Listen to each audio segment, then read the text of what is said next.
welcome back to the Garden of Reading, you guys, and welcome to my summer reading wrap-up. Yes, my summer reading wrap-up. I am so excited to wrap up the summer and slowly transition into fall. And when I say slowly, you guys, I mean slowly. Slowly transition into fall, because here in California, it is still the dead of the summer, unfortunately. And yeah, fall is nowhere to be found. I don't know where she is, but I will tell you that I have been manifesting fall here in my house. I've been doing all of the cozy hobbies, and I've got all of my fall decor out and ready to decorate with you guys. I've got all of my fall books ready. I've already been reading 3 of them. I already read through 1 of my books for my fall TBR. So stay tuned, you guys, because I will be filming a fall reads, all of the books that I want to read for the fall season, which I cannot wait, you guys. But enough about fall, because we're still in summer, at least in this video anyway, you guys. And I just have to share my t-shirt. I actually forgot that my husband got me this t-shirt last year around the fall season time. It's so cute. So it says Hot Ghoul Summer, and she is just a ghoul reading her book, and she's so cute. So I absolutely love this shirt. I felt like it definitely fit the vibes for our last hurrah of summer, you guys, before I start wearing all of the Halloween and fall themed t-shirts that I have. But anyways, you guys, I'm here to tell you guys all of the books that I was able to get through over the summer season. But before I do that, disclaimer here. Disclaimer. This is now my second attempt at sitting down to film this video. Yes, my second attempt to sitting down and filming this video, which I'm so upset about. I filmed this video last week, and this week when I went to edit the footage, the entire video was in slow-mo speed as well as no sound. Yeah, I was so upset. I don't know how that happened. I don't know if maybe my hand accidentally pressed something, because my camera is touchscreen for all of the functions. So I don't know if maybe I accidentally pressed something when I started filming, or maybe when I went to take a break to go get a refill on water or coffee, if my daughter messed with something on the settings. Yeah. Who knows, but that footage ended up having to be scrapped, unfortunately. I was so upset that at the moment I was like, yeah, no, I'm not refilming this video. I'm just not. I don't care. I'm not going to film this video, and I'm not going to do a summer reading wrap-up. But here we are a few days later. Obviously, I'm not upset about it anymore, and I'm like, I can't not remake this video, because I read through so many lovely books over the summer that I want to talk about them with you guys, and I'm sure you guys would like to hear my thoughts and opinions on all of the books that I picked out for the summer season. So that's what we're gonna do, you guys.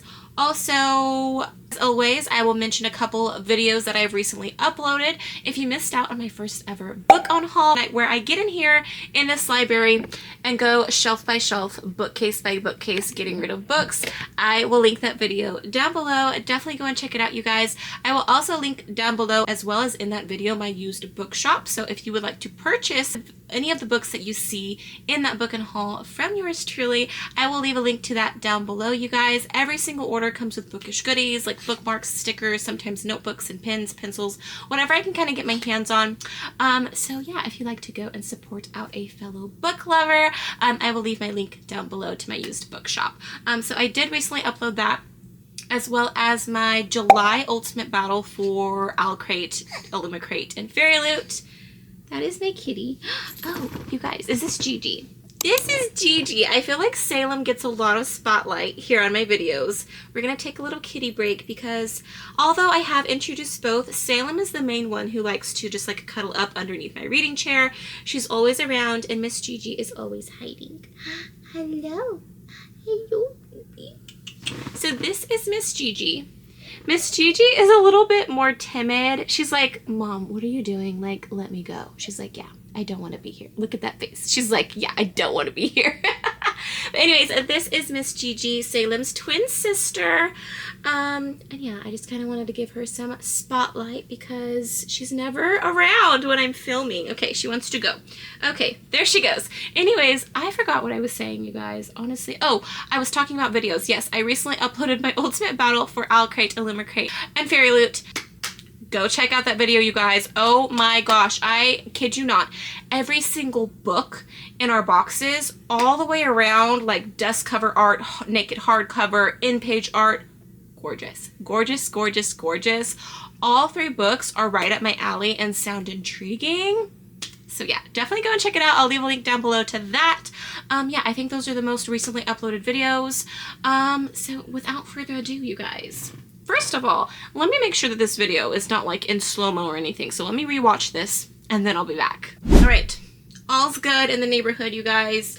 Let me grab my stack of books that I was able to get through for the summer season, hopefully without knocking this stack over, because this is a really big stack. So I picked out, let me count. 1, 2, 3, 4, 5, 6, 7, 8, 9, 10, 11, 12, 13 books. You guys, actually, I think I picked out 12. One of these books I didn't end up getting to, but I ended up switching it out for a different book because I just wasn't in the mood for it anymore. So I got through 12 books, you guys, over the summer season, which I'm very proud of myself and I feel really good about that. I do have a story graph. I used to have Goodreads, although I still have the account.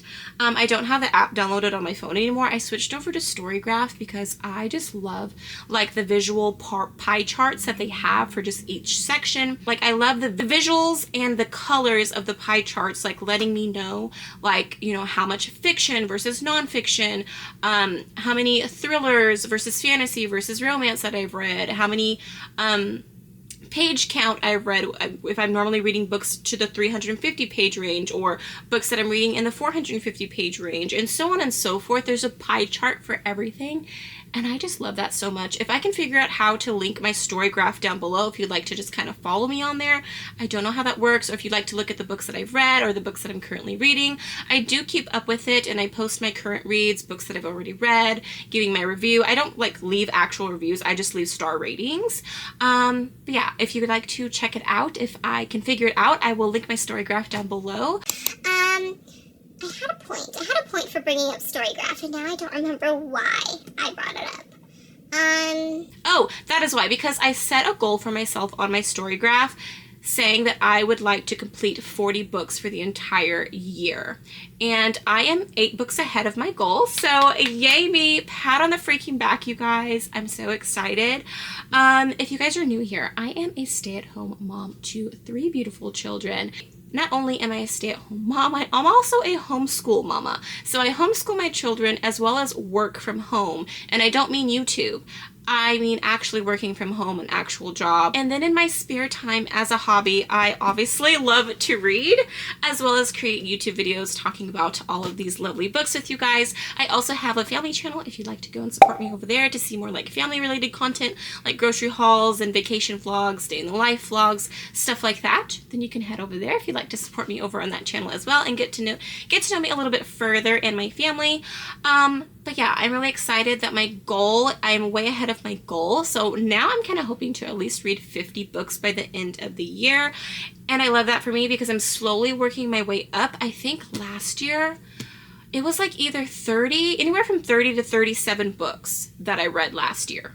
And so this year, my goal is to reach 40, and I think I might be able to reach 50, so that would be amazing. Like I said, I have a lot of duties as a mom and an individual and a wife, and so I don't always have a lot of time to sit down and read, so I span my TBRs over the course of 3 months each. So for my summer reads, over the course of June, July, and August, and then my fall reads will be over the course of September, October, November, which I can't freaking wait. Stay tuned. Stay tuned for a fall reads, you guys, and all the books that I want to pick up. But anyways, you guys, I feel like I've talked long enough. Let's get a nice water break. I have my beautiful Lord of the Rings cup here that I got from my Fairy Loot box with the cute little hobbit door from the Shire. She's gorgeous. She's gorgeous. So this is a sneak peek at one of the items that I got in my July Fairy Loot box, you guys. Lots of water because it is a hot week this week. Okay, let's dive in, you guys, to all of the books. I also have my handy dandy reading journal. My reading journal, I write in for like every single book that I read. My reading journal just like really helps me to express my thoughts and opinions out on paper so that I don't forget stuff, because again, you guys, I've read all these books within the last 3 months, it can be very easy to forget character names or certain things that happened in the book that can be easily forgotten about. So I really love doing this. And yeah, this is just my little reading journal where I just write all of my thoughts and opinions down, and I like to decorate it with like gel pens. This is my Harry Potter section for the Harry Potter book that I'm currently reading. It's so cute, little Hermione there. And then yeah, I just like tab it as well, as you can see. I just like to make it fun and colorful. So yeah, I thought I would share that with you guys.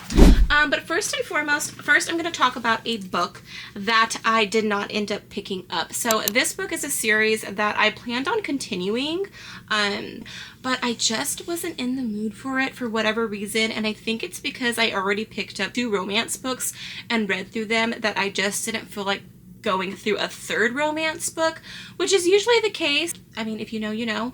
I'm in my thriller era. I love thrillers. I love suspense. I love murder mysteries and cozy mysteries. Those books just have me flying through the pages like nobody's business. So when it comes to my romance, I just feel like I can't read more than like 2 to 3 romance books. Most of the time, 2 is like the max that I can read, just because I can't just keep flitting to the next romance, because I'm still reeling over the last romance and the characters in that book, especially if I get super attached to them. And so the book that I didn't end up reading is The Wedding Party by Jasmine Guillory. Absolutely love the glittery goldness here, even the spine. Super cute. So this is the 3rd book in the Wedding Date series. If you guys have not read The Wedding Date, go check it out. It's so good. I will say that Jasmine Guillory does have some spicy scenes in her book. It's not one of those books where it's going to be every other chapter there's spice, but there is some spice, but you really won't get to the spice until like maybe this much through the book, like halfway through the book or a little more than halfway through the book is when you'll get to those spicy scenes. So just a FYI, but they can easily be skimmed over or skipped over to where you're still going to have a good time with the story if you're not into reading about spice. I just like to throw that out there because when I read Twisted Love for the very first time, that was my first ever spicy book. Well, no, that's a lie, because my first ever spicy book was 50 Shades of Grey. But the Twisted Love series, I had no idea that there was spice in the book. I did not expect it. And so when that came upon me, I was like, okay, this is not what I expected. But I still had a good time with it. If you know, you know. Twisted Love series is one of my all-time favorite series. Probably, I would say, my top #1 romance series that I absolutely love with all my heart. Twisted Games, yes, that's my girl. Bridget and Reese. Oh my gosh. They're gorgeous. They're gorgeous. I love their love story so much. But anyways, I just like to throw that out there because I know not everybody is into spice or smut in their books. As for me, I can read it a-okay as long as it's not taking over the plot. If there's actual plot throughout the book, I'm okay with it. If it's literally just pure smut, I can't do that. When it comes to a book, I can read about it. But when it comes to my movies and shows, I'm not trying to sit here for 5 minutes watching that kind of scene play out because, yeah, not happening. But for whatever reason, I'm okay with reading about it and it's not a big deal. But anyways, yeah, I didn't get to this. This is the 3rd book in the series. I picked up the 2nd book for my spring reads and I absolutely loved it, as well as the 1st book. But yeah, I just wasn't in the mood to read it, so I didn't pick it up. Water break, you guys. My voice is already feeling scratchy and I've only talked about 1 book that I didn't read. Yeah, I just feel like I've been doing a lot of talking today because when I'm filming this, today is the first day of school for my kiddos for homeschool. And even though I homeschool, they do get to meet with a teacher every single day for 30 minutes to an hour. And so just like talking with my kids and their teachers and stuff, my voice is done for. My voice is done for. But anyways, water break, you guys. Moving on to my romance section, you guys. We're going to start off with a bang, and that is with my romance section. Okay, so the first book that I'm going to talk about is Happy Place by Emily Henry. If this doesn't scream summer, I don't know what does. We've got just like this beautiful pink cover. The spine is beautiful. And I mean, come on, they're literally jumping into a lake. I had a good time with this book. This is my first ever Emily Henry book. I highly anticipated this book to be a really good read for me. I feel like everyone who reads it absolutely loves it. I feel like the majority of people love Emily Henry's work. So I was really excited to just like dive into my first ever book from her. And I will say that I thoroughly enjoyed it. In this book, we follow Harriet and Wynne, and Harriet and Wynne are engaged. We do have quite a few characters throughout this book. We have this group of friends who all meet up at this cabin, I think, on the island of Cape Cod. I don't know. I could be wrong about that. Let me see. They're on some island. That's all I know. I know they're on some island. And they all meet up once a year to catch up and hang out. And Harriet and Wynne are no longer engaged. They're not together anymore, but their friends don't know that. So they decide they're still going to go on this trip, but they are going to continue to fake date for their friends' sake, you guys. And the reason for that is because this is going to be their last trip up to the cabin.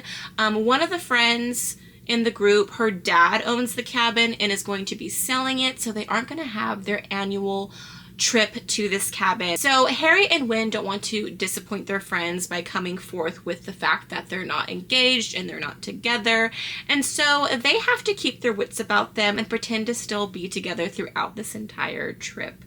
And if you know, you know. I absolutely love fake dating. It's one of my favorite tropes, and I was just like, I could not do that. I could not pretend to still be with my significant other in front of my friends and family. Like, I have a tell-all face. When I'm upset, you're gonna know.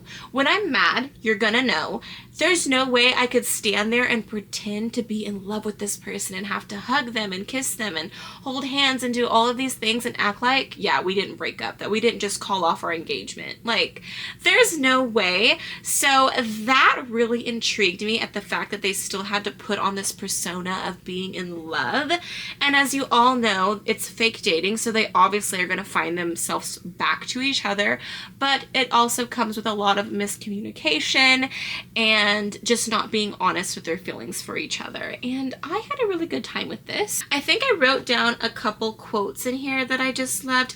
I actually wrote down a lot of quotes that I just loved with all my heart, but I'll just read a couple to you. So on page 150, Wynne says, "I think I love you, Harriet." And then Harriet responds with, "I know I love you, Wynne." Just literally took my freaking heart. Like, the fact that he's like, "You know what? I think I love you." And she's like, "Well, I know I love you." Like, So cute. I am in love with love. I love love so much. And yeah, it just, I don't know. It just like really got to me. I love that quote, so I had to write it down. Another quote that I wrote down on page 284, Wynne says, "I promise it was never you. I was in such a dark place, Harriet. After I lost my dad, I was drowning." In the book, there is a grief period that Wynne is going through, and so that really put a strain on their relationship. There was a lot of miscommunication. They pushed each other away. There was a lot of distance between them, and ultimately, I feel like that was the start of them kind of separating from each other, which led up to them canceling their engagement to each other. And that quote just like really stuck out to me because I have experienced this kind of same thing with my husband. He lost his dad, and the same day as his dad's funeral, I found out I was pregnant. Yeah. And mind you, we were trying. We were trying for a while, for like a couple months, and it just so happened that I ended up finally getting pregnant on the day that on the day of his dad's funeral, and that was like really tough for me. Like, do I tell him I'm pregnant on the day of his dad's funeral? Do I wait a couple weeks? Do I wait a couple months? Because no matter how long I was gonna wait, he's still gonna be in that grief period, and I knew that. So it kind of sucked, you know what I mean? I went through the same thing with my husband, like the grief period, and all I can say is that we came out stronger from it. We're still together almost 11 years later. And so, I mean, not 11 years since that date, but you know, we've been together for 11 years and yeah, it just feels really good. I don't know. I wrote that quote down because it really reminded me of my own situation and like dealing with grief between our relationship and how we were able to overcome that. And so just like reading about Win and Harriet and seeing how this pushed them apart, I really felt for them, and it was just like, please tell each other how you feel, because when somebody's going through that grief period, you don't know whether to just like be by their side 24/7 and be there for them to have a shoulder to cry on or somebody to talk to if they need to, or to just give them space and let them figure it out on their own. Like, it's a really tough thing to go through. So I don't know, I just wrote that down because it just like really reminded me of my own experiences with grief. And then I also wrote another quote down on page 323. Win says, "Love means constantly saying you're sorry and then doing better." I love that, because when it comes to marriage, it is exactly that. You have to own up to your mistakes, say sorry, and move the heck on. You don't want to hold a grudge or keep reminiscing about bad times or things that were said that weren't so nice or moments that weren't so nice. You need to say sorry and move on. Move on and do better. So I just really love that, because it really brings out the meaning of marriage. When you took those vows, you vowed to be there for each other through the good and the bad times. So I don't know. There was so many quotes, and I have so many more here that I wrote, but I'm not going to bore you guys with those details because I just feel like we need to move on. What else did I write here? Oh, one thing that I absolutely loved about Happy Place is that Emily Henry knows how to write all of the 5 senses into her book. You're going to see things with your own eyes. You're going to know the textures of things and the smell of things, and I just love that. I love that we got the 5 senses from beginning to end. It was a good time. This book also goes over more than just romance and a fake dating trope. You've got insecurities, you've got grief, you've got jealousy, you've got trying to figure out who you are and what you want out of life. What do you want to be in life? So you've got like a lot of realistic relationship features, whether it's friendships or relationships in this book, and I love that because I feel like anybody and everybody can kind of relate to something in this book, whether, you know, it was grief, love, jealousy, you know, just being your younger, youthful, naive, dumb self. I just feel like everyone can kind of relate to this book. I really thoroughly enjoyed this book. I gave this book 4.5 stars. I don't feel like it wowed me enough to be a full 5 stars, but it was still really good. It had me turning pages. I got through this book relatively very fast, so I gave this book 4.5 stars. I highly suggest, if you love romance, check out Emily Henry. This is the only Emily Henry book that I've read from her so far, but it was really good, and I would highly recommend it to other romance readers out there. I don't think there was any spice throughout this book. I think there was a few mentions of, like, you know, what's gonna happen, but there wasn't really spice in this book, I don't think. I don't really remember spicy scenes like that in here. Okay, moving on to the second and final book for my romance section. That is The Unwanted Marriage by Katharina Mora. You guys have heard me rave about Katharina Mora time and time again. She has easily, and I mean easily, become one of my all-time favorite romance authors. I will say, disclaimer, there's a lot of smut throughout this book. A lot of smut. There's a lot of smut throughout this book. So this is a 6-book series. Each book in the series, we're going to be following the Windsor siblings. So you've got 5 brothers and 1 sister. Their grandma has raised them and takes care of them, and they are very wealthy. They are billionaires. They all have, you know, wealthy empires, and their grandma arranges marriages for each of the siblings to keep that wealth in the family, but also the grandmother knows what she's doing. She pairs them up with people that she knows deep down these siblings have tremendous amount of love for, even if they can't quite see it themselves yet. And so I've been having a really good time with this series. Like I said, this is the 3rd book in the series. And yeah, these books are very spicy. Katharina Mora is a smutty author, so I'm not gonna lie, there is smut from beginning to end, and I think this one really picks up more towards the midway mark of the book, but once you get there, you're gonna get like that every other chapter spicy scenes, but it has so much plot, so much drama that I can see past how much smut is throughout this book. So good, so good. If you don't mind spice in your books, I highly recommend Katharina Mora. I like to say that she gives me Anna Huang vibes. They are very similar in taste. Anna Huang's books also have spice in them, but there's a lot of plot and drama throughout the book. Same with Katharina Mora. I feel like these two authors are very similar in writing style in spicy scenes, and it's a good time. It's a good time. I also have the deluxe version. I got this off of Amazon. And so in this book, we are following Faye and Dion. And Dion is one of the siblings in the Windsor family. Now his turn to be arranged to marry Faye. Him and Faye have been arranged to be married since I think they were like 6 years old.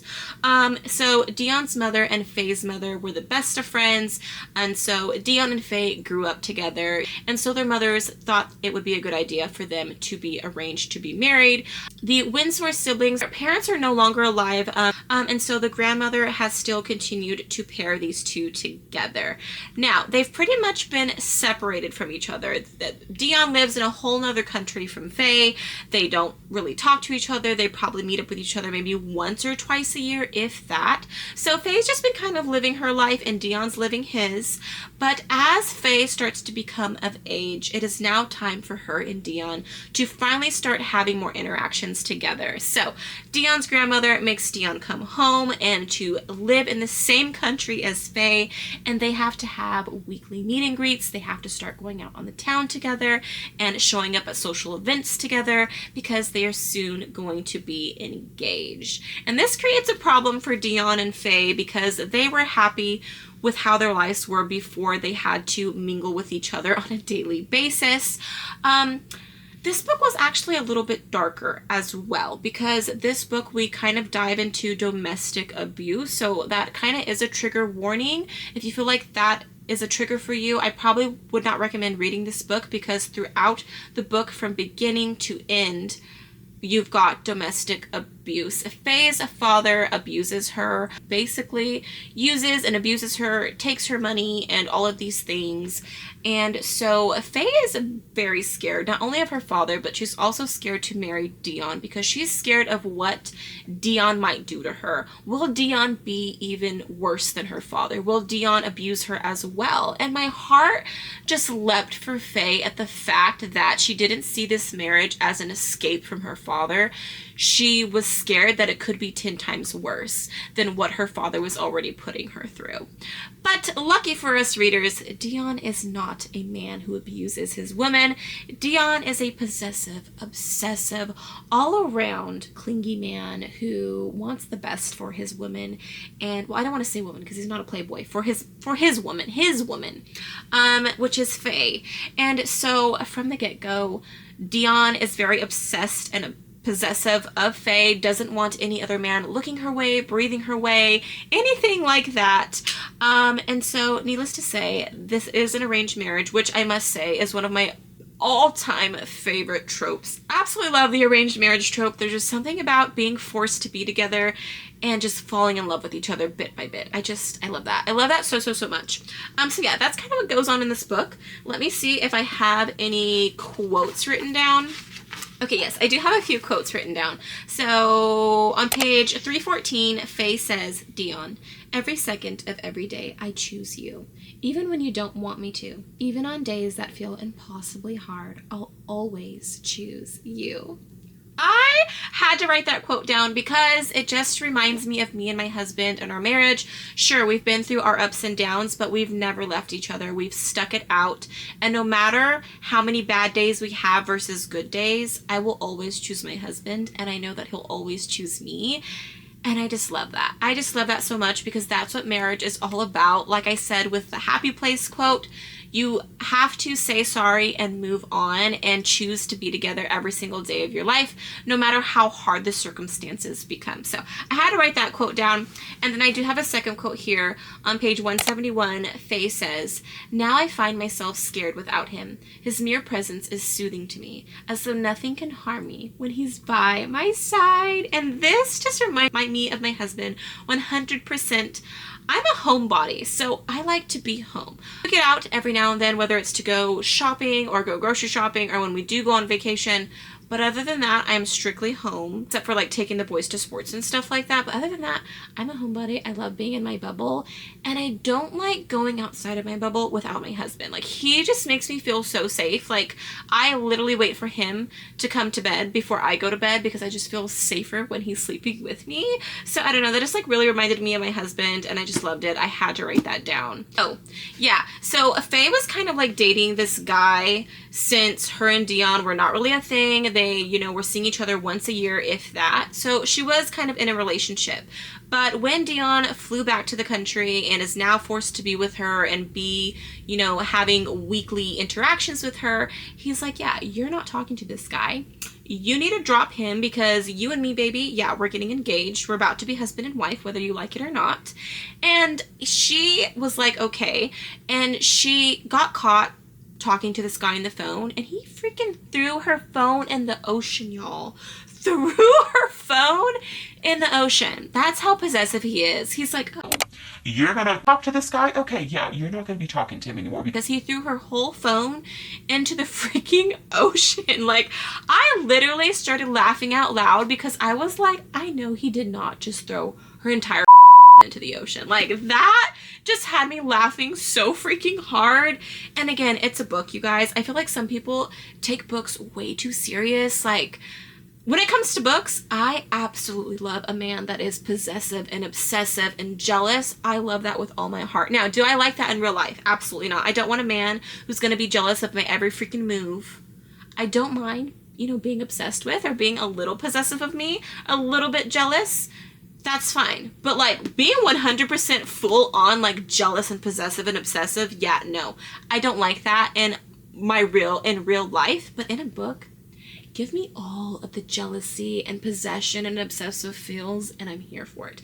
I'm here for it. And again, you guys, it's fiction. It's not real. It's not real. I just have to throw that out there because I feel like so many people take books so serious with trying to cancel authors and all of these types of things. Like, it's a freaking book. Let them write what they want to write about and who they want to write about.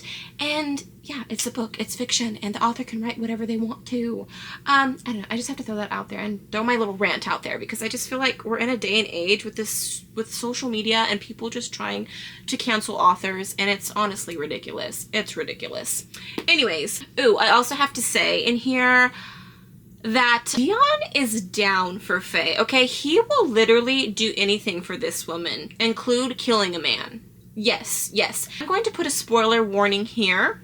Okay, so if you do plan on picking up this book and maybe you don't want to hear what I'm about to say, I just have to say this because I have to get it off my chest because I couldn't believe he did this for her. Like, he's a real one. He is down for her, okay? So spoiler warning. I will take the spoiler warning off of the screen once I'm no longer talking spoilers.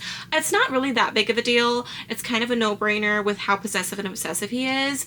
But when Dion finds out that Faye's father has been abusing her, he loses his mind, y'all. He loses his freaking mind, and he was like, tell me what you want me to do.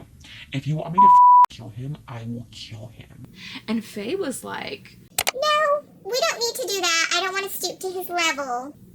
But she was definitely okay with her father getting his freaking beat and getting hospitalized. Like, I was dying laughing when her father got his ass. I was like, yes, that's exactly what his deserves. He's lucky Dion didn't kill him. Like, yeah, I was like, he is down for her. Like, I just love that part so much, and I'm not trying to promote violence, but again, all of the horrible stuff that Faye's father was doing to her from a young age all the way up to her young adult years was definitely not okay, and he got a taste of his own freaking medicine, and I was like, yes, Dion, beat his but Anyways, that was a spoiler. I just had to say that because it was a good time knowing that he finally got what was coming to him. But yeah, I really enjoyed this book. I gave it 6 stars, as I did the other 2 books in the series. I just love Katharina Moore's books, especially the Windsor series. It's beautiful, it's gorgeous. I feel like there's so much drama, so much plot, so many twists and turns, and it's just good. It's so good. And this book really dives into like abuse and controlling behavior.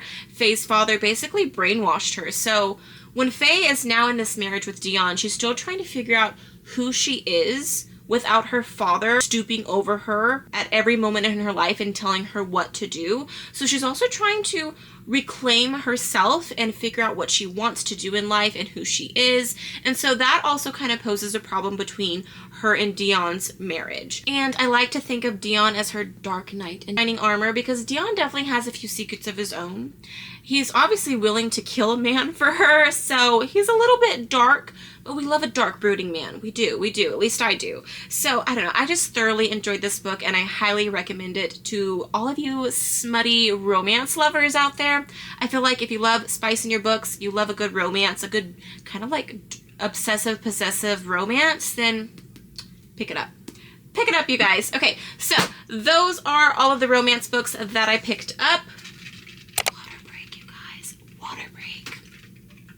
Still have an entire stack of books to go through. Yeah, okay.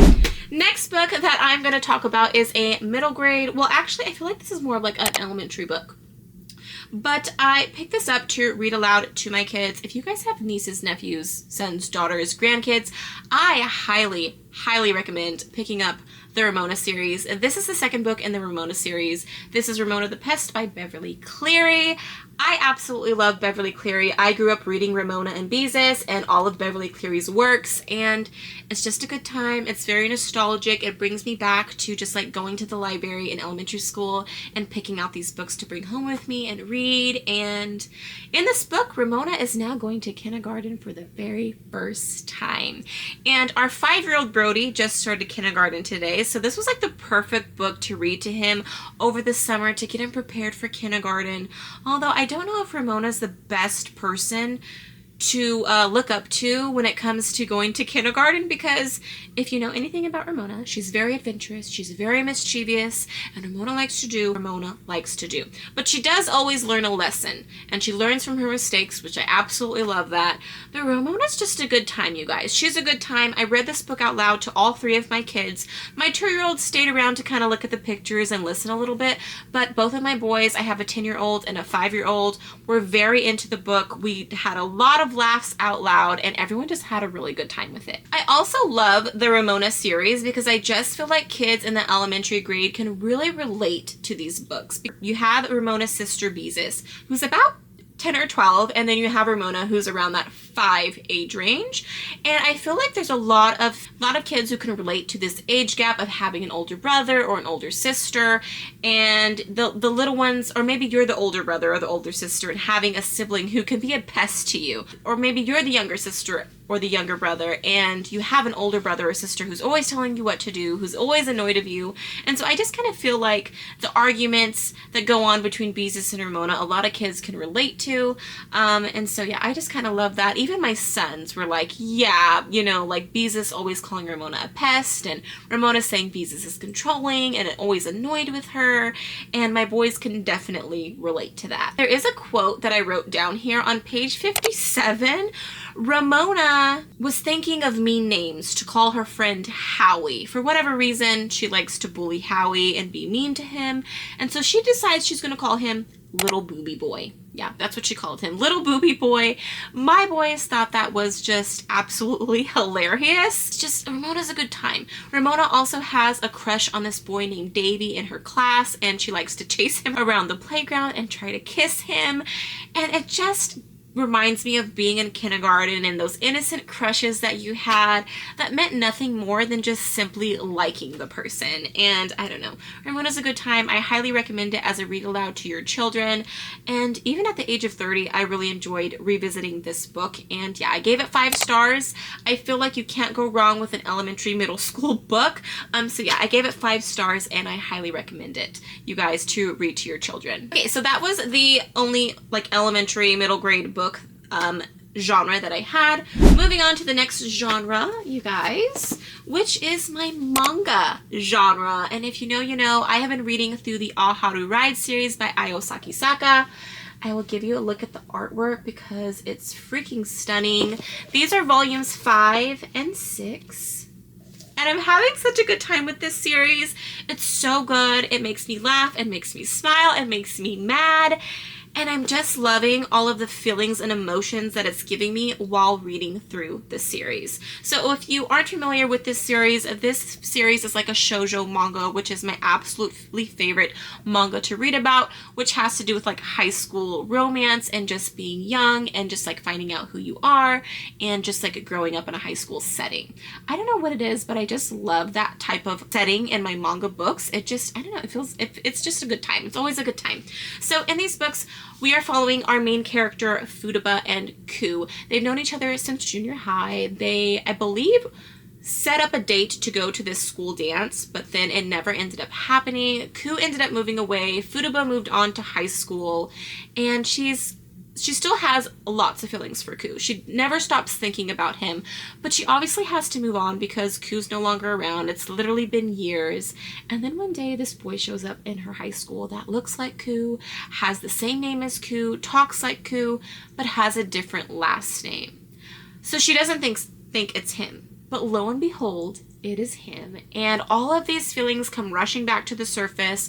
All of this love that she's had for Ku. Throughout the series, we just follow the banter between Ku and Futaba and not being honest with each other and with themselves about their feelings for each other and the flirtations that happen between them, the people that are coming between them as they're starting to grow throughout high school, and just all of the complications that come with being young and not communicating how you feel about somebody. And so I am just loving it. It's such a good time. I will always recommend this series because in this series you really dive into just, you know, being young and figuring out who you are and growing or not growing as a person, jealousy, friendships, relationships, and being honest with yourself and being honest with others. And that's why I love high school like type settings in my manga books.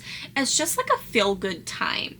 And so I guess I'll go ahead and talk about volume 5 a little bit. If you feel like these are going to be spoilers, then I would just skip through this because I'm obviously going to be talking a little bit about what this volume kind of dives into. Mangas are very short. I'll give you guys a little insight into what it looks like inside. And so, yeah, I feel like anything you say that isn't on the back of the book can pose as spoilers because it kind of gives the whole book away. But in volume 5, we're kind of starting to dive more into Futaba and Ku's relationship with each other. They've obviously become really good friends again. They're constantly around each other and around each other's friend groups. And they kind of have these little flirtatious moments back and forth, but they haven't like outright told each other that they like each other. And in volume 5, Futaba is determined to tell Ku how she really feels. But before she gets the chance to do so, this girl comes into Ku's life. Ku starts to become very occupied with this person on the phone. He's constantly talking to this person on the phone. He's constantly leaving friend groups and Futaba in general to rush to this person's side. And so Futaba's starting to get a little worried about who is this person? Is it a girl? Does Ku have a girlfriend? And so this person that has came into Ku's life ends up kind of being an old friend from his other school that was there for him in his time of grief when his mom passed away. And so I believe her mom or dad or somebody passed away as well, and so they kind of have this bond with each other and being there for each other within that grief period, and so they've formed a really good friendship. But it's nothing more than that, at least not in this volume anyway, and needless to say, Futaba is very jealous. Also enter a new love interest. What is his name? We have a new love interest, Toma. Toma and Futaba end up crossing paths accidentally in the library, I believe, and Toma starts to have feelings for Futaba. I also feel like Futaba thinks he's cute, but hasn't really pursued anything with him or any type of flirtation with him because she obviously is really in love with Ku.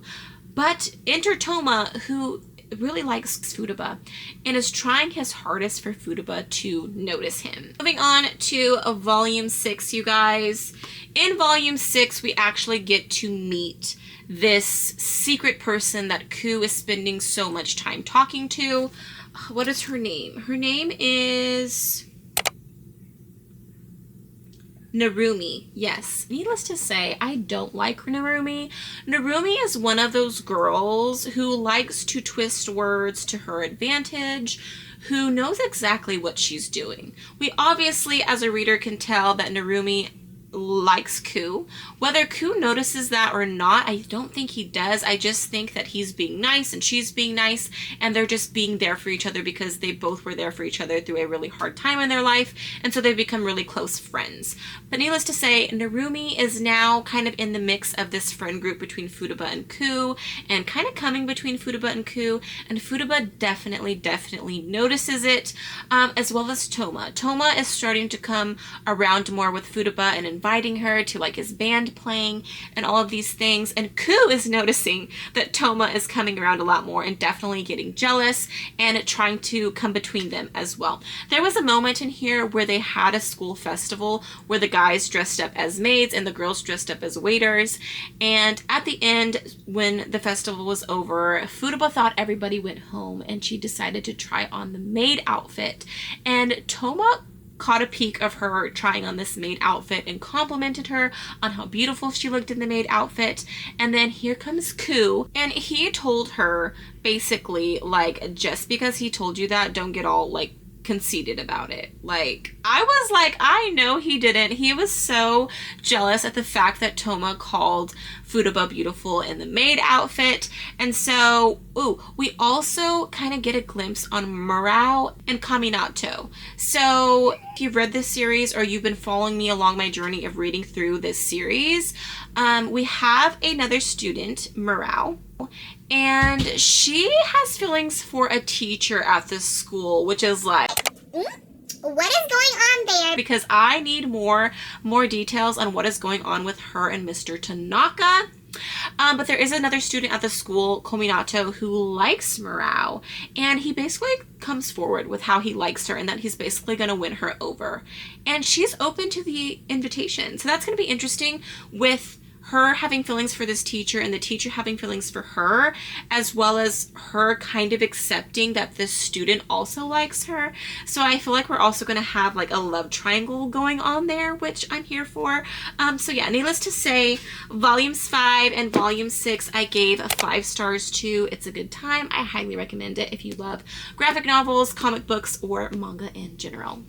Alright, you guys, moving on to the one and only, I would say maybe contemporary fiction, general fiction that I ended up picking up. And that is Palm Beach by Mary Adkins. This cover is giving summer. It's giving all the summer vibes. I took this with me on our spring break vacation. Yes, I took this with me on our spring break vacation, which if you missed those vlogs, I will link them down below. They are on my family channel, so like I said, if you'd like to get to know me and my family a little bit more, I will link those vlogs down below. But yeah, I ended up taking this with me, but I ended up getting around to it. And I will say the cover is very misleading. The cover is very misleading. Although this story does take place in Florida, which is like the heat of summer, definitely giving summer vibes. They live in an apartment not too far away from the beach. It just wasn't giving summer. It wasn't giving summer vibes by the pool. This book was not what I thought it was going to be about. In this book, we are following Rebecca and Mickey. Mickey works for like rich families, being like a janitor, staff, a chef, and all those types of things for them.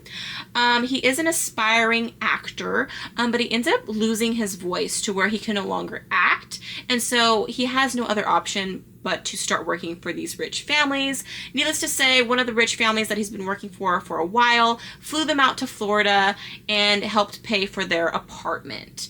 And so this book really dives into the rich versus poor, white supremacy, racism, relationships, and how money can come between relationships and marriages, as well as what money can buy you, the best of healthcare and paying people off and things like that. Which I definitely love reading about rich people problems, but not necessarily these kind of rich people problems. I feel like this book was a lot more political in the sense of just rich people, and I didn't really care for that too much. I really thought this book was going to be more about lies and deception and gossip and money coming in between Rebecca and Mickey. And although it kind of was about that, because Mickey's workplace does kind of come between and put a strain between Rebecca and Mickey, it was really just more about the politics of this rich family and all the things that they have accessible to them because they have money.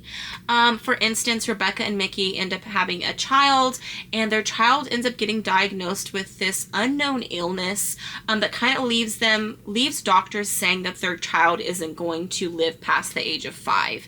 And so this kind of throws a loop for Rebecca and Mickey. It definitely puts a strain on their relationship. And so this rich family that Mickey works for helps to find all of these different scientists and doctors and puts in all of this money for the best research for their son. And so this book really dives into what money can buy you, such as the best doctors and best scientists and research teams when it comes to sicknesses and mental health and things like that. Yeah, I didn't really care for this book too much. I gave it 3 stars. This is a book that will be on my used bookshop, so if you'd like to pick it up for yourself and see what it's all about, maybe you'll like it more than I did. It wasn't horrible by any means. It wasn't a book that I wanted to DNF. It was a book that I continued to read through, hoping that it would get better, and honestly, it kind of just stayed neutral throughout the entire book. I still had a good time with it.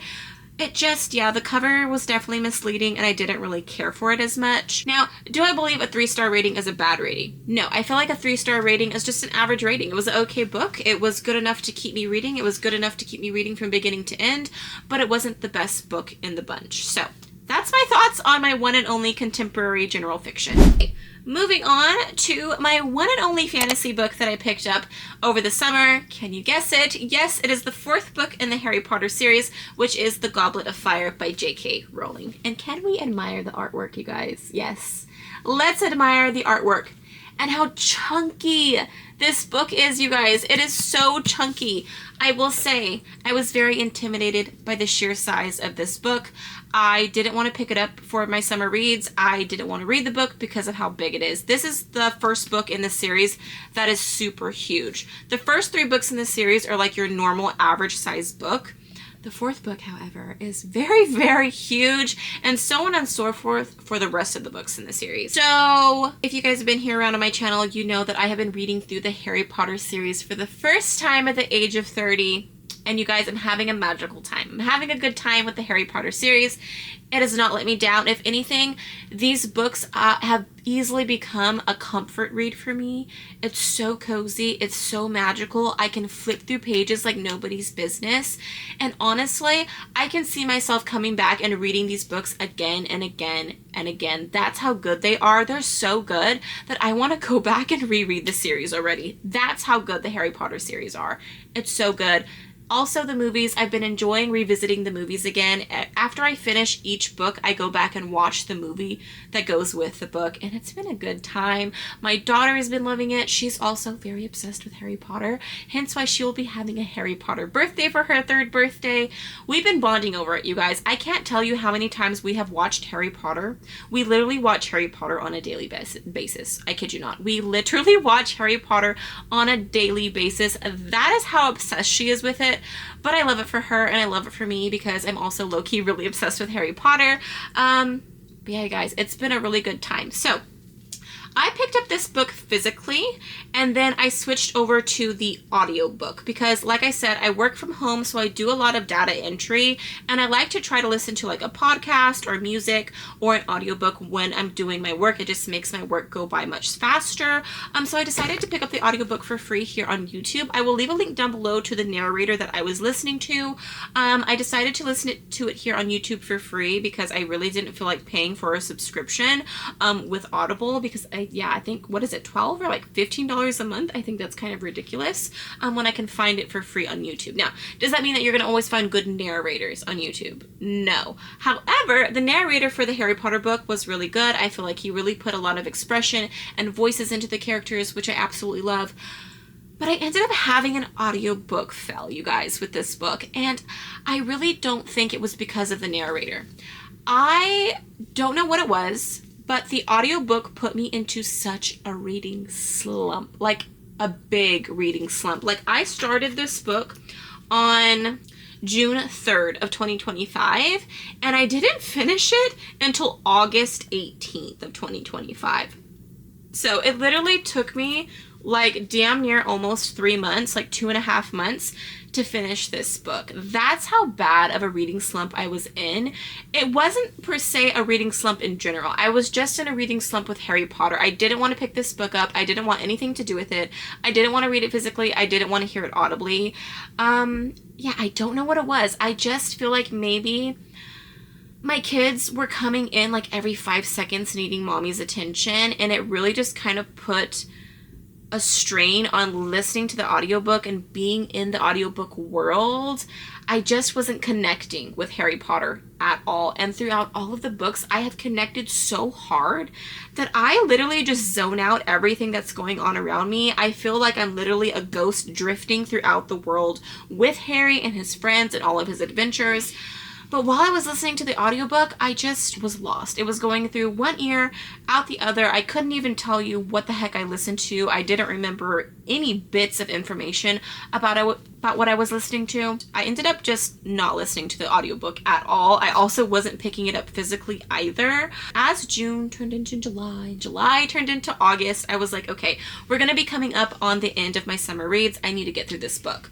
So I picked it up physically again, and oh my gosh, you guys, I wish that I would have just kept reading the book physically and I never picked up the audiobook, because the moment I started reading this book again physically, I was flipping through pages like nobody's business.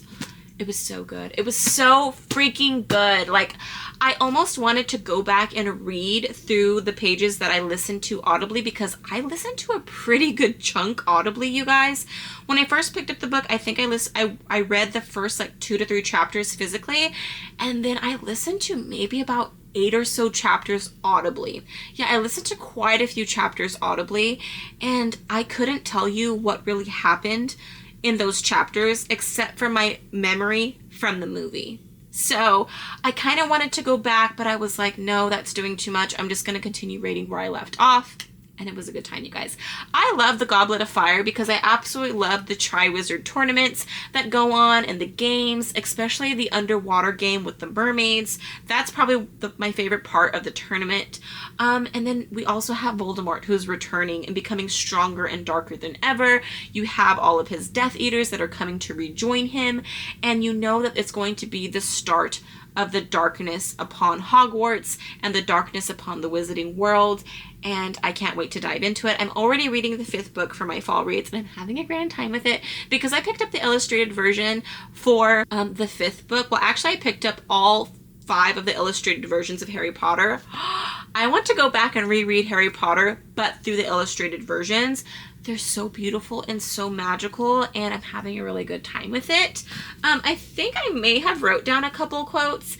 Yeah, I did. So one part that had me cracking up so hard, even my kids were cracking up, because at this point I was listening to it audibly and my kids were listening to it with me. And Draco told Ron, your mother could do with losing a bit of weight, couldn't she? And this was because there was a newspaper that had Ron's parents on the front cover, and so Draco, being Draco, had to make fun of Ron and his family. And I was like, that's why his got turned into a ferret, okay? Because when Mad Eye Moody turned him into a ferret, I was dying laughing so freaking hard. Although I have a little bit of like a bittersweet love for Draco, at the same time, I'm like, that's what your gets. Like, it was hilarious the fact that he was afraid of Mad Eye Moody and being turned into a ferret again. Like, I don't know, that just had me cracking up so hard. And then another quote here is when the other schools come to Hogwarts for the Triwizard competition, and the girl at one of the all-girls schools, Ron says, she's a Vila. I'm telling you, that's not a normal girl. They don't make them like that at Hogwarts. I was cracking up, like, at the fact that he's saying, like, they don't make them like that at Hogwarts. Like, it was just hilarious. It was hilarious. And yeah, you guys, Harry Potter is a good time. I feel like if you have wizards and adventure and just magic in general, no matter how old you are, I feel like you're gonna love this series. And yeah, it's a good time. 5 stars as always. It was a good time, and I can't wait to read through the rest of the series. Water break. My voice is feeling the wrath of this video, you guys. I don't even know if it is showing through how I'm talking, but my voice is literally strained right now. Like, it is straining to talk right now. I almost feel like taking a break and then coming back, but my daughter is literally knocked out on the bed right here, and right now is just the perfect time for me to get in here and just get this done, especially because this is my second attempt at filming this video. I have gone back and rewatched the footage that I have filmed so far. All is good. All is perfect. So hallelujah to that. Yeah, I just want to get it over with and just be done with it already, because honestly, yeah, I didn't really want to sit down and film this video again, but I also wanted to tell you guys all of my thoughts and opinions on all of these lovely books that I've read over the summer. Water break. Water break. Okay. Our last genre that I'm going to, well, my last genre that I'm going to go over is going to be all of my thriller books, you guys. As you can see, I picked up a lot of thriller books. I'm telling you, I love thrillers with all my freaking heart so much. There's just something about a thriller, cozy, mystery, murder mystery book that just gives me all the freaking feels, and it's always a good time. It has me turning pages like nobody's business, and I get through my thrillers very fast. Okay. Let me find my thoughts on this book. Okay, here we go. Okay, so the first book that I picked up is The Family Remains by Lisa Jewell. So this is the second book in the duology by Lisa Jewell. The first book is called The Family Upstairs. I won't dive too much into this book because I don't want to give too much away, but in the first book we follow Libby. I believe her name is Libby, yes.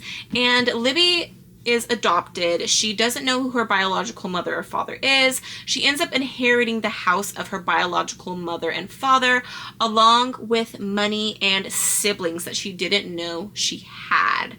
And so in the first book, there's a lot of just like ominous presence with the siblings, and kind of just like diving into these multiple point of views of the siblings and Libby, and it was really good. So in the second book, we're not so much following Libby, we're more so following her siblings and their backstory, which I absolutely love, because now we get to dive more into her siblings and get to learn a little bit more about them and where they came from and why they are the way they are.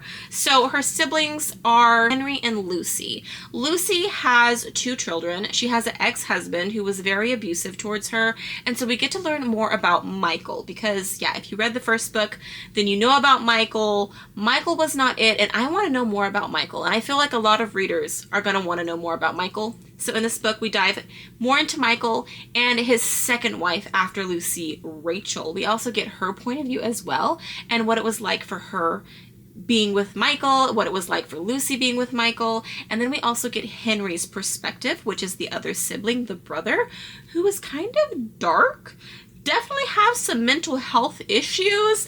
I would say very on the verge of bipolar disorder, multiple personality disorder. Yeah, he's definitely got some issues. And so this really leaves the readers wanting more from Henry, wanting to know more about him. So that's all I'm going to say about this book. I don't want to give too much away. I feel like this duology is great. I love Lisa Jewell in general. Lisa Jewell writes a lot of domestic thrillers, domestic mysteries, and I'm finding that I actually really love domestic thriller books. So yeah, I gave this book 5 stars, as well as the first book in the series. I believe I also gave it 5 stars as well. All right, next up on my list of thrillers that I got through is The Patient by Jane Schmilt. I loved this book. This was a good one. I got this one off of Book Outlet, and it was really good. This book dives into a love affair between a psychologist and her patient. Yeah, that's literally all I needed to know, and this book grabbed me in, you guys. And it was a good time. It was a good time. There was so many twists, so many turns that you just don't see coming. It was good. It was good. Like, towards the end of the book, there's literally so many twists and turns. Just when you think everything has been revealed, nope, it's not what it seems, and you've got another twist that comes on, and it was good. So, in this story, we follow Rachel, who is a psychologist, and her husband, Nathan. And they kind of just have, like, a dull marriage. They go to work, they come home, they eat dinner, they talk about work, and then they kind of just like go their separate ways and do their own things. They aren't intimate with each other, which I think leads Rachel to having this affair with a patient, because her and her husband aren't getting along. They don't talk to each other. They don't communicate. They aren't romantic in any sense. They aren't intimate with each other. And so this patient ends up coming in that she just finds extremely attractive, extremely handsome, and yeah, they start this love affair with each other. Needless to say, these are also her neighbors that invited her to this housewarming party, and she's off over here having this love affair with this guy while smiling in his wife's face, and vice versa with him smiling in her husband's face, and it was good. It was good, you guys. Obviously, she's a psychologist. He's there because he has mental health issues. So you can kind of see how that's going to pan out. And it was good. I don't want to say too much more about this book because I feel like I'm going to give all of the contents of the book away. I highly recommend if you love thrillers and you love suspense. And there's murders. There's quite a few murders throughout this book, you guys. So you definitely have to kind of guess who murdered who. And it was really good. I gave it 5 stars and I highly, highly recommend. When it comes to my thrillers, I'm not going to sit here and talk as much about the thrillers because I feel like with thriller books, you can't give too much away or you end up spoiling the entire book. When it comes to fantasy and romance, I feel like you can talk hours on end about the book without giving too much away. But when it comes to thrillers, you guys, yeah, I just feel like you can't talk too much.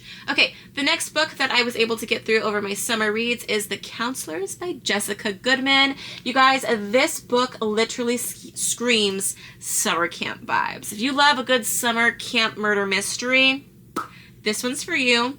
Also, this is kind of more like on the YA side. It's definitely giving me YA vibes. I don't know if it is YA, but it's definitely giving YA, and I love YA, so I really enjoyed it. This author also has 2 other books here that I want to get my hands on and read, just because I absolutely love this book. So in this book, we follow Goldie, and Goldie Easton grew up going to the summer camp where her parents work, and she is now old enough to become a counselor at the camp. And so she met her 2 best friends, Ava and Imogen, through this summer camp when they were going there as kids, and now they are coming back this year to be camp counselors.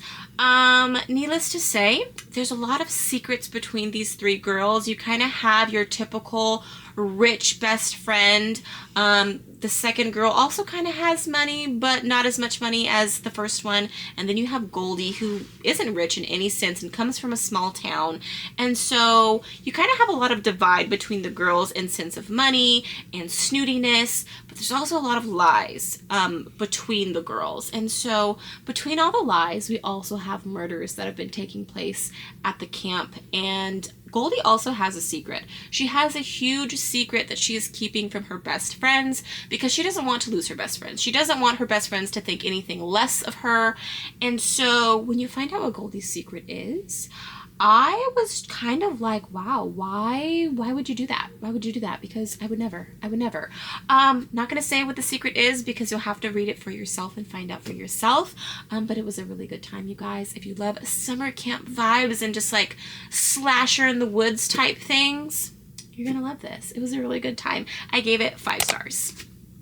The last 2 books, let me get my notes ready, is a series, and so that is the We Were Liars by E. Lockhart series, We Were Liars and Family of Liars. Yes, this series was really good. It was not by any means what I expected. There's also a 3rd book in this series that is coming out in November, I forgot what that one was called, but it does come out in November. I'm thinking about pre-ordering it so I don't forget about it because I definitely want to pick it up. There's also a Prime original series for We Were Liars, so I definitely want to watch it and see how much I like it compared to the book.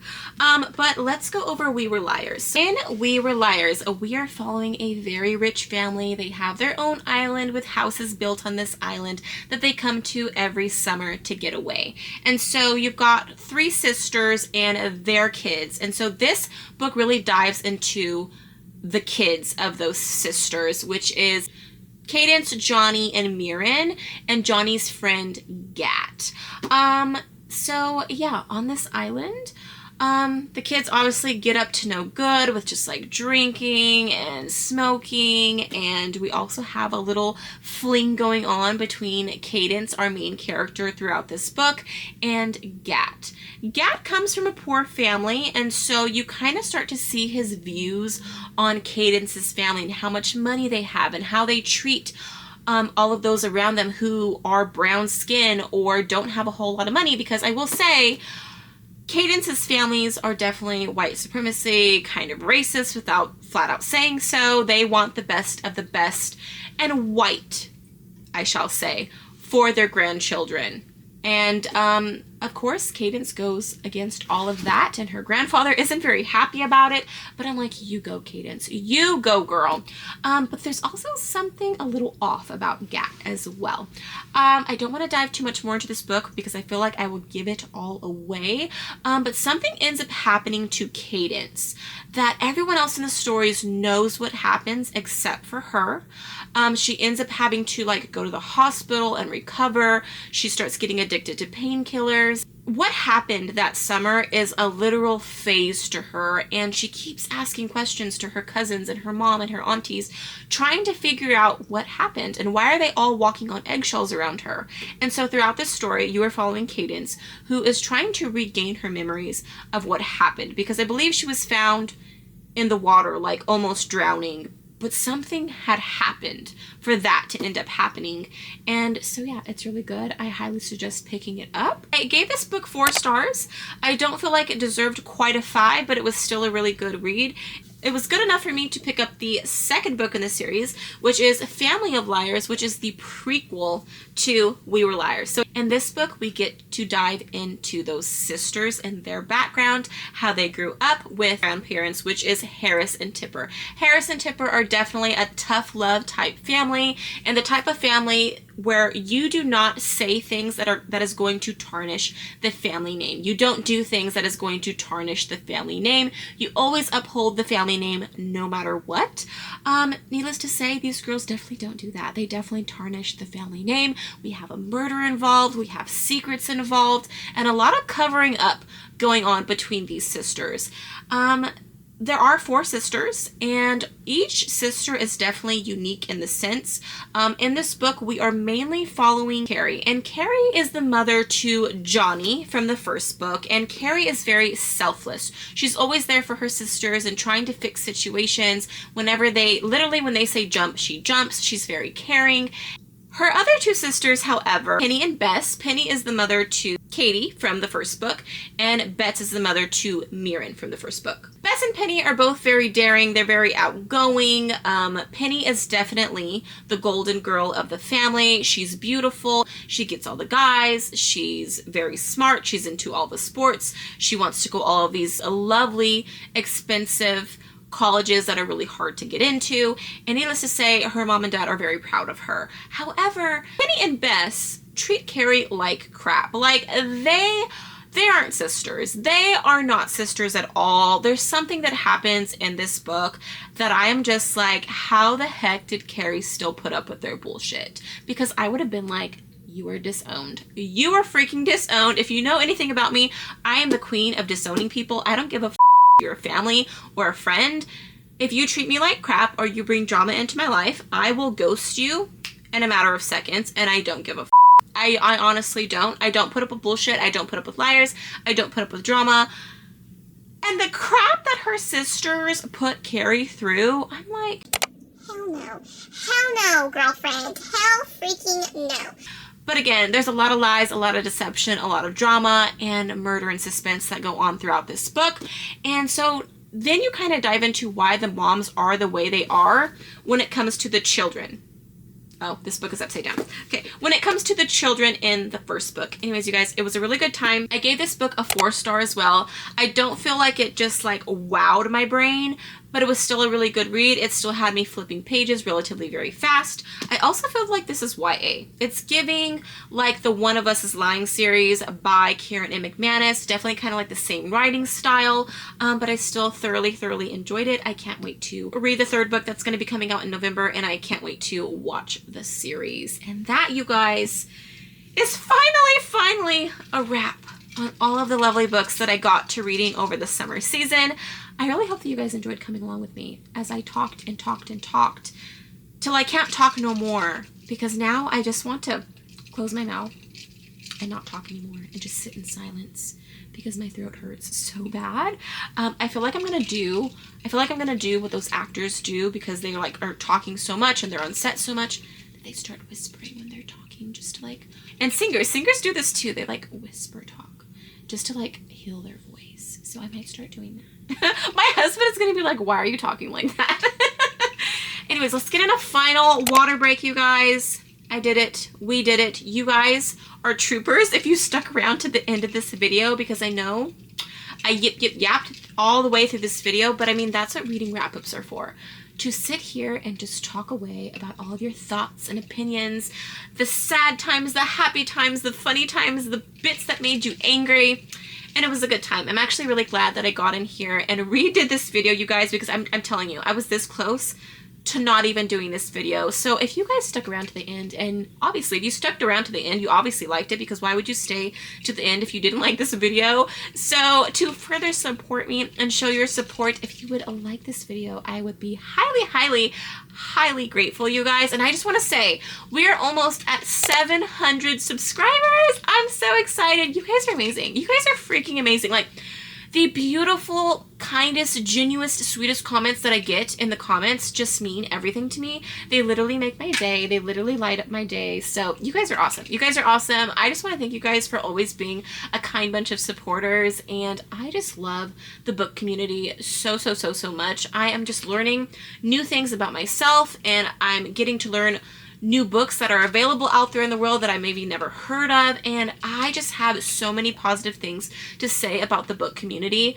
I would say the only negative thing that I don't like is all of these people trying to cancel authors. Like, leave them alone. Leave them alone. If you don't like it, go write your own book, right? Go retell the story in your own words. Like, I don't know. I think that's the only negative thing that I have to say about the book community is just, I feel like that's just in this generation, just this generation of young people just want to cancel everybody. And for what? I just feel like they're not happy with themselves, and so they just want to put out their bad energy on themselves out onto other people that are doing good for themselves and their life. And yeah, I hate the whole canceling thing. It's dumb. I thought we were past this. It's definitely something that was happening a lot during COVID, people trying to cancel people. Like, come on, can we just leave people alone and let them figure their own shit out, whether they made a mistake or not? Let them come forward and apologize or don't apologize and reap those repercussions of not being remorseful or apologetic. I don't think that we need to put people on blast and try to cancel every single person when we take something personal, and so we're like, oh, you offended me, so let me cancel you. Like, come on, you guys, get it together. But anyways, that's probably like the only negative thing that I have to say about the book community. Other than that, I'm absolutely loving the book community and just meeting new people and meeting new friends and beautiful subscribers here in my channel, and just getting to learn more about books and the reading world and literature in general. This has always been my area of expertise. I've always been a literature girly. I've always been a book girly, a book collector, and a reader.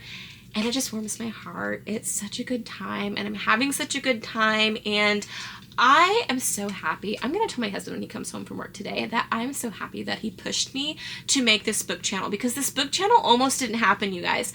I've had my family channel for about, I don't know, 5 years or so, and I just within the last year kind of thought about making a book channel, because I would make book content on my family channel, but it really wouldn't get very many views. Like, I'm talking like 10 views or so, and it was kind of a bummer to see that, but I still made them because I love books, and I didn't really care if only one person watched my videos or nobody watched my videos, because I personally go back and watch my own videos because I love my own content, and I love just seeing the growth and just, you know, just like, yeah, reminiscing about things that I talked about or did, especially when it came to books. And so my husband was like, why don't you just make a channel all about books? And I was like, I don't know, like, do people even read? Because I never grew up with a support of friends who loved to read. I didn't have anybody in my circle who loved reading as much as I did. And when I was in high school, if you were a reader, you were a nerd. You were outcasted, you know what I mean? So it's really neat to see that reading is no longer a nerdy hobby. Everyone is reading. I didn't know how popular reading was until I made my book channel. I'm very off-grid when it comes to social media. Me and my husband do not have social media. We haven't had social media for like 8+ years. So we're not on trend with anything. We don't watch the news. We don't have social media to keep us up to date with what's trending, what's not trending, and all of those things. So we don't see those things like the rest of the world does. And so it's really nice to see that people are loving reading again, and that it's no longer a nerdy hobby. And I don't know, it's just a feel-good sensation, just meeting new people and learning about books and just being in my element and being able to talk about books for hours on end. And you guys who tune in every week to listen to me talk for an hour on end about books, you guys are the real troopers here, and I can't thank you guys enough. But I think I've talked enough, you guys. So if you like this video, please give it a thumbs up. And don't forget to subscribe if you haven't already. Hit the notification bell so you don't miss out when I upload my fall reads, you guys. You're not going to want to miss it because I have some exciting news on something that I'm trying out for the first time. And I'm in love. Who knew? I'm in love. I guess you'll have to see what I'm talking about when you tune in probably the following week after this for that video, you guys. But yeah, you guys, thank you guys so much for stopping by. And I will see you guys in my next video. Bye, guys.